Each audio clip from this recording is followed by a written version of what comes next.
ఏదైనా ఇంపార్టెంట్ లేదంటే ఒక వాల్యుబుల్ లెసన్ నేను నేర్చుకున్నాను అని అనిపించింది ఏంటి? For me, valuable lesson is observation andi.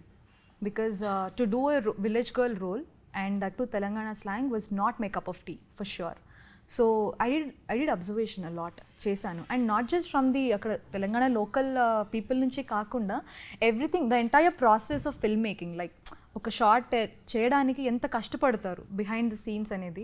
మనం 2 hours తెర మీద చూస్తాం, హ్యాపీగా ఫీల్ అవుతాం, బట్ దాని వెనక ఒక 1 year కష్టం అనేది ఏదైతే ఉంటుందో, the film making process, that observation I have done, I was like extremely inspired by it. Like I feel so small in front of the entire film making.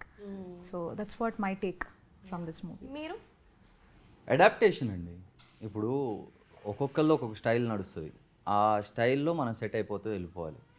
నేను ఇట్లానే ఉంటాను అని రిజిడ్గా ఉంటే అస్సలు నడవదు. చేసుకుంటూ వెళ్ళిపోవడమే. I mean be fluidic. అది టైంతో వస్తూ ఉంటుంది. కొన్నిసార్లు లేదు అనుకుంటాం, కానీ you have to constantly change. అది అలా ఎక్కువ చేంజ్ అయింది ఏంటి? ఎందుకంటే మీరు మిగతా మూవీస్ కూడా చేశారు కాబట్టి అలా మిమ్మల్ని మీరు మార్చుకున్న ఏది? అంటే ప్రతి మూవీలో చేంజ్ ఉంటుందండి. లైక్ లక్కీ భాస్కర్లో నేను ఫిజికల్గా కూడా చేంజ్ అవ్వాల్సి వచ్చింది.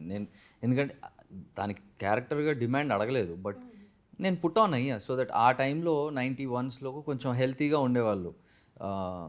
అది అడాప్ట్ చేసుకున్నా. ఇప్పుడు మ్యాన్షన్ హౌస్ మల్లేష్కి వచ్చేసరికి వీడు కొంచెం రఫ్ ఉంటాడు.